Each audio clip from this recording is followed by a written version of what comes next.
Welcome you all. सो आज हमारी polity की पहली क्लास है and the target is UPSC. So this is an introduction class for polity. So polity की अगर मैं बात करूँ तो where is that place where the political structure of India is mentioned, that this will be the political structure of India, that the India will be democratic? Who is telling you to keep it democratic? So this is contained in Constitution. You must have heard it many a time. Now the preparation of this exam demands curiosity in the candidate, because once you will be curious about something, there are more chances of you being aware about many things. आप नजरअंदाज नहीं करेंगे चीजों को. This will be your attitude if you are curious about things. So ask, whenever you come to any term, ask yourself, what is it? Why is it so? How? All the interrogative words which you know, just apply this. Apply them on that term. To an extent it is possible. Right? Search for it. It will keep you updated also. So first of all, the constitution term. So if I'll ask you, what is constitution? यही एक अपने आप में बड़ा question है कि constitution है क्या. ठीक है, कॉन्स्टिट्यूशन के बारे में आप क्या क्या जानते हैं? So I will say that constitution is supreme law of land. Now, what is supreme law of land? This question should be the subsequent question here. Tell me, what is law of land? ये law of land ही क्या होता है? Not land laws. This is not land laws. The one that covers the subject matter land. ये वो laws नहीं है जो जिनका सब्जेक्ट मैटर लैंड होता है. Subject matter I think is very clear कि लॉ किसी चीज के लिए बनाया जाता है, वो क्या चीज है. ठीक है, तो जैसे UAPA, unlawful activities prevention act, तो उनका सब्जेक्ट मैटर क्या हो गया? Crime and terrorism. ठीक है, so law of the land actually यहां पे कहने का मतलब है, I should say, because supreme law of the land तो मैं इसको बोल रहा हूं, but there are many laws of land. ठीक है, एक land, एक territory is being governed by many kind of laws. The sum total of all laws that are being used by the government of that country or that territory to rule over the society, to guide, to actually administer the society, I should say, those all total laws are known as laws of land. तो अब आपकी country में जितने भी laws of land हैं, ये अब clear हो गया. उसमें सबसे सुप्रीम क्या है? That is constitution. अब मुझे बताइए, आपकी कंट्री में कितने लॉज हैं? इंडिया में there are 8 category of law, I should say, क्योंकि लॉज तो बहुत सारे होंगे and though all those laws are actually what? Laws of land. But right now we cannot write a list of laws. पता नहीं कितने सारे लॉज होंगे, हर एक अलग अलग सब्जेक्ट, एक सब्जेक्ट मैटर पे 2-3 लॉ भी कभी कभार मिल जाते हैं. Right, so try to understand that all those laws have some kind of category.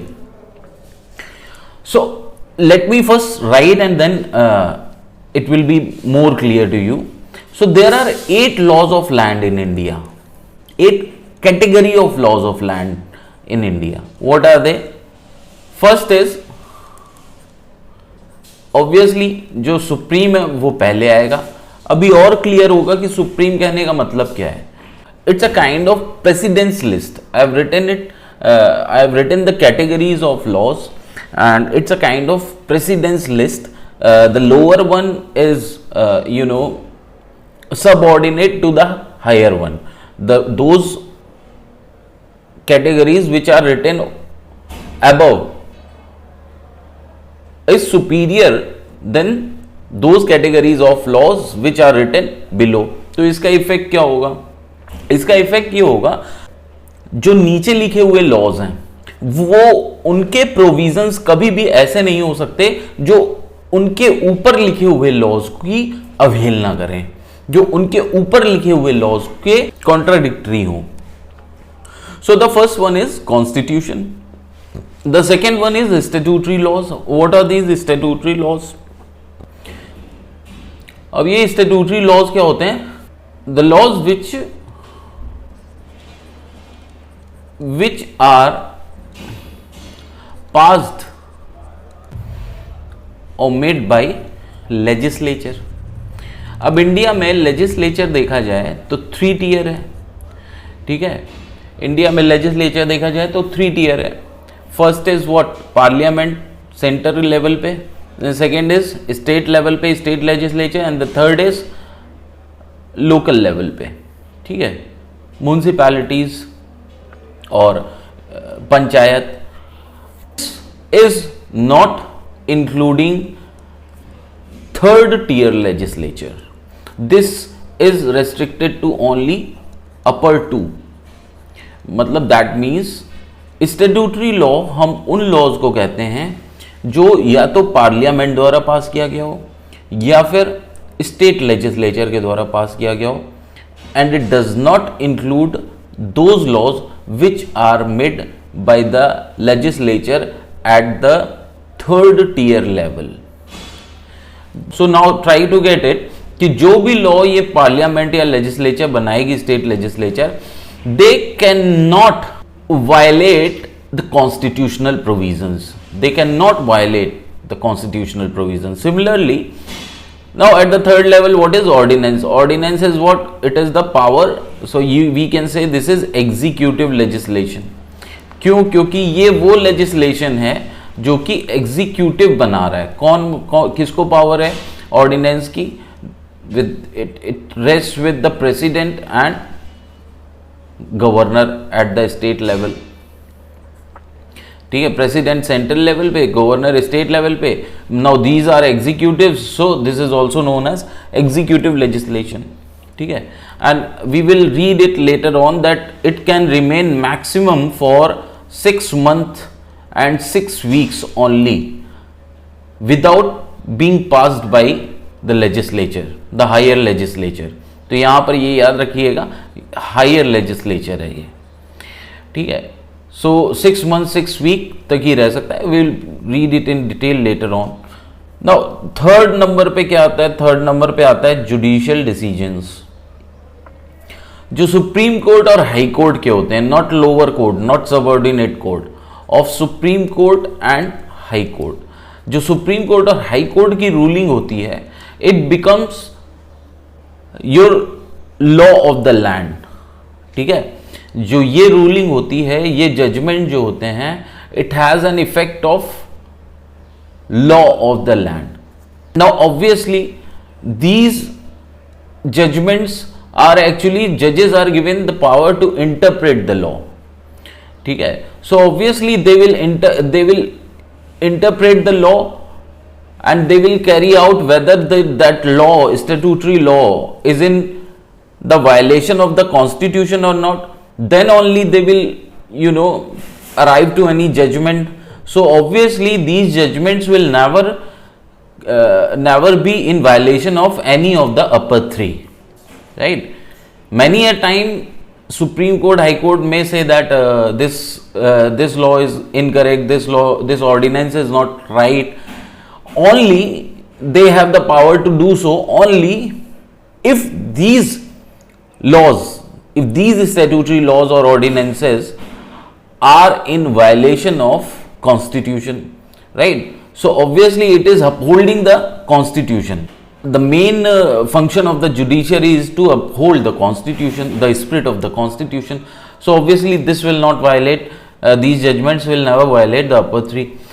Yeah, then comes applicable provisions of international laws. ठीक है, इंटरनेशनल लॉ के एप्लीकेबल प्रोविजंस ही होंगे, बिकॉज मैं हर इंटरनेशनल लॉ को तो हर कंट्री रेटिफाई नहीं करता, वैसे ही इंडिया हर इंटरनेशनल लॉ को तो रेटिफाई नहीं करेगा.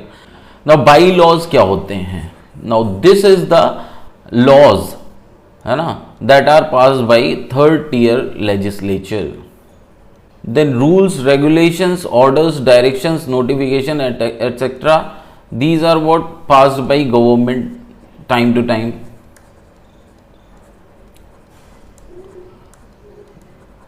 जैसे coastal regulation, zone rules, CRZ rules, ठीक है, इन्वायरमेंट से related various category, various kind of rules आते रहते हैं, नहीं. So these are passed by government, and then comes the last one is personal laws, like the customs followed in personal laws. Basically, it's community laws, right? So those customs and those practices which are being practiced by various communities, so these are also taken as a category of law within this, the personal laws. But obviously the upper one can all the upper laws which you just have seen 1 to 7 can overrule any of the custom. So customs, इसका एक example हम ले सकते हैं शरियत law. So supreme law of the land. So I said earlier that constitution is what? Supreme law of the land. तो अब यहाँ पर ये समझने की बात है कि constitution is supreme law of the land. Why? What does it mean? Now it's more clear that constitution is supreme law of the land because category 2 to category 8, all these laws are inferior to the constitution. That's why constitution is supreme law of the land. So inferior होने का मतलब यही है कि these laws can never override the constitution, right? Next point here is what is constitution. उस question का next answer है that constitution is organic law. Now what does it mean organic law? The constitution is very basic law. It is providing for various kind of structures, that how should be, how should be, how should the government form, at what all level it should form, right? How it will govern the country. So all these questions are covered in this constitution. So it is organic in nature. And the other thing, so first of all, like it is providing for 3-tier administrative structure. Then it is providing for separation of power. अब ये सब detail में बाद में पढ़ेंगे. तो ये organic law का मतलब ये है. And the very important point to be noted for this word organic is use is it is in contrast to mechanical laws. ठीक है, मैकेनिकल लॉज उनको होते हैं जैसे हर साल एक फाइनेंस एक्ट आता है, किसी पर्पस के लिए आता है, दूसरे साल वो खत्म हो जाता है. ठीक है, but this constitution is not that kind of mechanical law. It is organic in nature. That is, it will evolve with the society. ठीक है, organs, like organs evolve, so it will evolve with the society. It will guide the society and evolve itself. It grows with the nation. As the nation grows, it grows. That's why amendment procedure is provided in this constitution, right? That is what amendment means. ठीक है, जैसे जैसे society grow करेगी, जैसे जैसे time change होगा, requirement change होंगी society की, तो constitution is not rigid. Our constitution is not rigid. It has provided for amendment, कि अमेंडमेंट किया जा सकता है. And that's why more than 100 times amendment हो चुका है इंडियन कॉन्स्टिट्यूशन में। तो अमेंडमेंट का मतलब क्या है? That the constitution is evolving with the society, it is growing with the nation, right. यहां पर एक बात ये कर सकते हैं कि जो 3 टियर स्ट्रक्चर है वो एक्चुअली होता क्या है। सभी को पता होगा, बहुत से लेवल पे तो सभी को पता होगा, लेकिन जो नहीं पता होगा वो 3rd टियर पे नहीं पता होगा। 3 टियर स्ट्रक्चर है, 3 टियर गवर्नमेंट स्ट्रक्चर। अब यहां पर गवर्नमेंट ही देख लेते हैं, गवर्नमेंट स्ट्रक्चर क्या होता है। अभी आज तक आपकी गवर्नमेंट का जो कॉन्सेप्ट है वो थोड़ी देर के लिए ये चेंज होता रहेगा समय के साथ साथ। जब हम गवर्नमेंट पूरी पॉलिटी जब हम पढ़ेंगे तो गवर्नमेंट का जो कॉन्सेप्ट है वो कॉन्टेक्स्ट के हिसाब से बदलता रहेगा। अभी जैसे मैं गवर्नमेंट बोल रहा हूँ तो आपके दिमाग में राहुल गांधी गवर्नमेंट में नहीं आएंगे, लेकिन राइट नाउ जो मैंने गवर्नमेंट स्ट्रक्चर बताने जा रहा हूँ इस कॉन्टेक्स्ट में राहुल गांधी भी गवर्नमेंट का पार्ट हो जाएंगे, ठीक है। तो गवर्नमेंट स्ट्रक्चर कैसा बताया गया है अपने कॉन्स्टिट्यूशन में कि हमारे पास लेजिस्लेचर होगा, ठीक है, एग्जीक्यूटिव्स होंगे और जुडिशरी होगी। Legislature does what? It make laws, कानून बनाने का काम। एग्जीक्यूटिव्स का काम क्या होता है? Enforce and administer laws. The main function of judiciary is to, we can say, interpretation of the laws, apply law, interpret law, interpret laws and apply laws for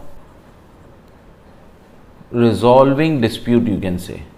Now we have 3 tier. Now let's see what is 3 tier structure. Now 3 tier matlab there will be at 3 levels. This legislature, executive, judiciary will be at 3 levels.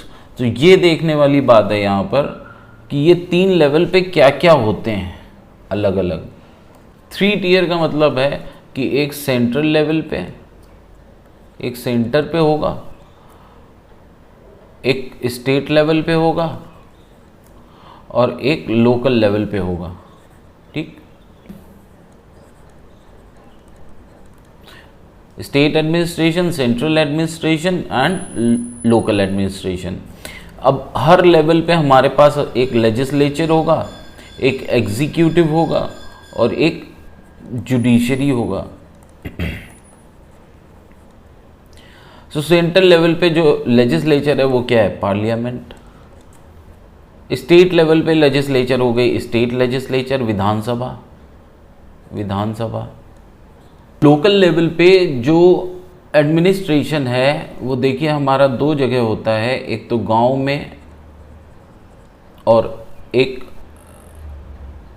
Towns में, cities में, towns में, right. सो जो big cities हैं वहाँ पे आप पाएंगे municipal corporation. जो मीडियम टाउन्स हैं वहाँ पर आप पाएंगे म्युनिसिपल काउंसिल। और जो और भी छोटे टाउन्स हैं वहां पे मिलेगी नगर पंचायत। गांव में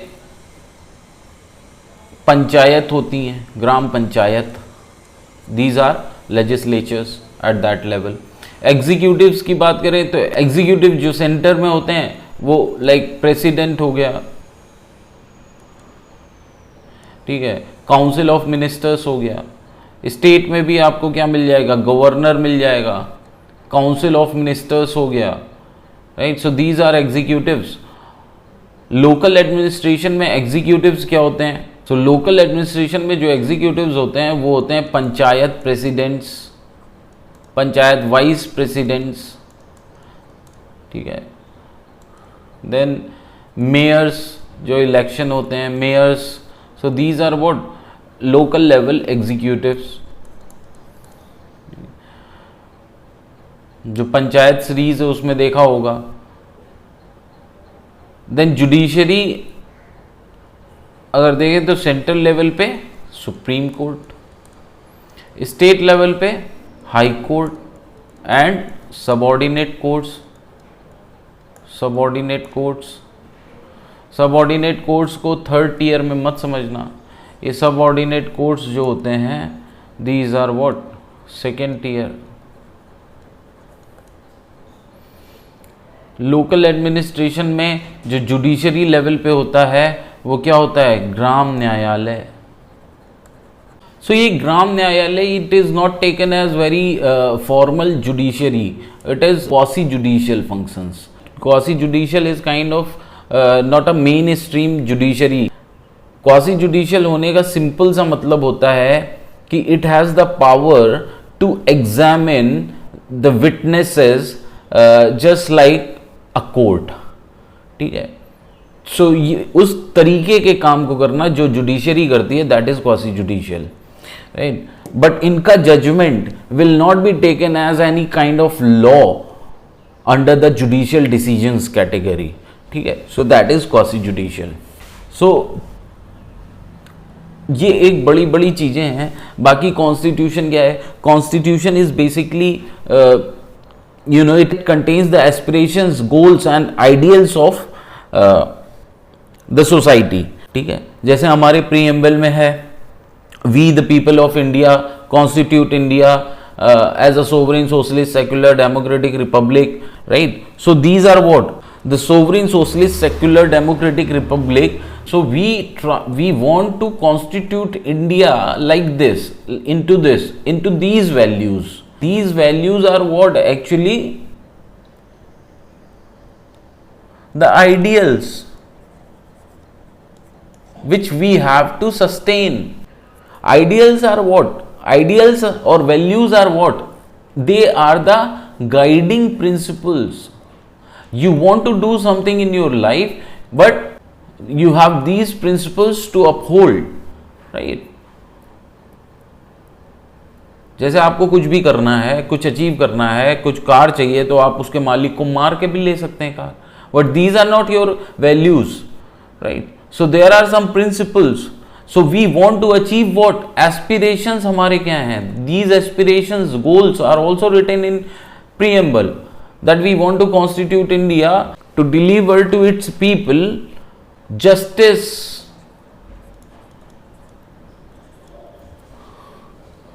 liberty, equality, fraternity. So these are what, and other things, integrity.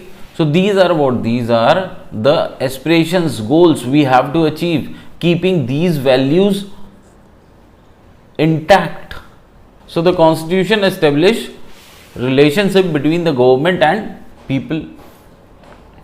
और इस relationship को क्या नाम दूं मैं, इस प्यार को क्या नाम दूं, citizenship, ठीक है।